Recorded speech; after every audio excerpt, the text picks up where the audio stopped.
halkan anigu maray silsilada gulis socodkii maanta ayaa waxaan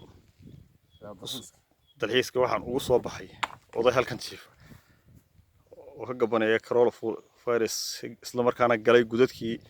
SNMtu gali jirtay berigii hore. Assalaamu calaykum. حاج مية ثورده مية ثورده وروان ماشي مريه مكانه تاي مي هي حاجات كتمي هرجيسا كسو بحصل هي يا ما سميس مدبه توقش ما هذا كورونا فيروس با جوجا با يراهدينو اي afkii bay noo duubeen waa gartay oo fari bay noo cadeeyeen way oo dhagi bay naga fureeyeen hay oo qaadkii bay naga joojiyeen way marka magaaladii waa uf waa gartay dhulkii sanabtaan iskaga noqonayna hay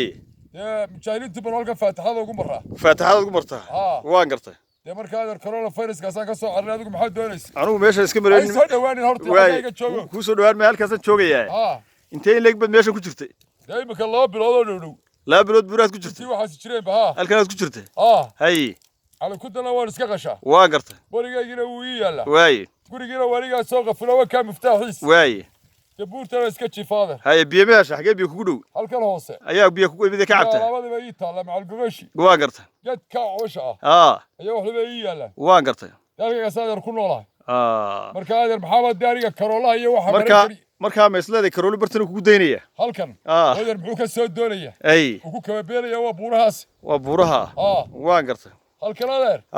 lagu neefsan maayo ay cidi taaban mayso ay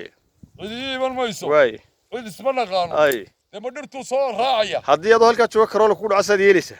ruux miyuu waashay marka waxba reebmaya kaas waxba reebmayo ay hadduu buurta iga daba yimaado waxba reebmaya mawad kale way mise ninka muusaba ka qayliyay ay ana waa ka dhuuta caalamku dhanba ka qayliyay anigu muusun bal maqla war caalamku dhanba ka qaylinaya ay muusun bal maqla anigu musabixi caalamku madaxweynaha jamhuuriyadda Soomaaliland ma caalamku dhanba ka qaylinaya ninkaas waan maqlayo ka qaylinaya balka way halkaas wuxuu maxamed cabdi fara oo halkaas iga jira